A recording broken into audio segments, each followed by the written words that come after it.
गासै बुहुमावनो COVID-19 नि बेरामा साग्लोबनाय आरो बायदिसिना जेंनाया गोजोननाय गैयै खालामनायखौ बावगारनानै गासै सुबुं माहारिया गोजोनै थानो हानायनि मिजिंजों दिनै बेंटल PCDC नि नब्लाङाव इन्ड' ग्लबेल ससियेल सार्भिस ससाइटिया इन्टारनेशनेल डे अफ पिस फालिदों। मख'जाथावै सुबुं माहारिनि गेजेराव COVID-19 बेरामा बयनिबो सायाव गोहोम खोख्लैनानै जेथिंबो लोरबां खालामदों। असमियानि जों बेखौ बुंनो हायो जे बिश्व हान्थिनि दिन। दिनै जों बेखौ पालन खालामनायनि ओंथियानो जाबाय गासैबो पृथिबियाव गासैबो समाजाव गासैबो देशआव जेन मानसिया गोजोनै थासारि मोननो थानो हायो, बेनि थाखायनो बे दिनखौ पालन खालामनाय जायो। सासे मानसियाल' सान्थिखौ लाबोनो सेस्था खालामोब्ला बेयो फैमाल जागोन।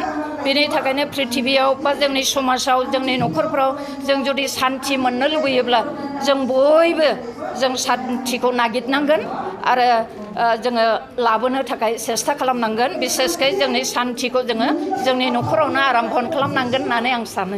আজি বিশ্ব শান্তি দিৱস, সেই উপলক্ষে আমি আইজি ত্ৰিপুলেছৰ পৰা 2013ৰ পৰা আমি এইটো কৰি আছে পূজাকৰ্মে আমি প্ৰতি বছৰে কৰি আছোঁ। তো এইবাৰ আমাৰ আইজি ত্ৰিপুলেছৰ মানে আণ্ডাৰত কিছুমান ক্লাষ্টাৰ ফেডাৰেশ্যন আমাৰ গঠন কৰা আছে। সেই ইহঁতে এইবাৰ আমি অলপ সহায় কৰিছে আৰু ইহঁতে এইটো আৰু কি গোটেইখিনি পূজাকৰ্মে যিখিনি কৰিব লাগে কৰি কিনি